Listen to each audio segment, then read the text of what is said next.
అంతటి జ్ఞాని అయిన రావణుడు ఎందుకు ఓడిపోయాడో తెలుసా? రావణుడి పతనానికి ప్రధాన కారణాలు. నెంబర్ 1, అహంకారం మరియు గర్వం. రావణుడు అపారమైన జ్ఞానం మరియు శక్తి కలిగిన వాడైనప్పటికీ తనను ఎవరూ ఓడించలేరనే అహంకారమే అతని నాశనానికి మొదటి కారణం. నంబర్ 2, పరస్త్రీ వ్యామోహం. సీతాదేవిని అపహరించడం రావణుడి జీవితంలో అతిపెద్ద తప్పిదం.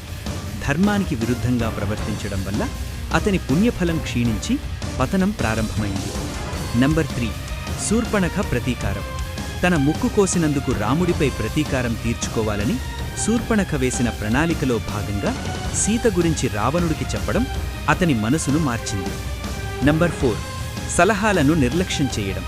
తన సోదరుడైన విభీషణుడు, భార్య మండోదరి వంటివారు సీతను తిరిగి అప్పగించమని హితవు పలికినా తన అహంకారం వల్ల వారి మాటలను పెడచెవిన పెట్టాడు. నంబర్ 5, అమృత కలశం రహస్యం. రావణుడి నాభిలో అమృత కలశం ఉందనే రహస్యం విభీషణుడి ద్వారా రాముడికి తెలియడం అతని మరణానికి దారితీసింది.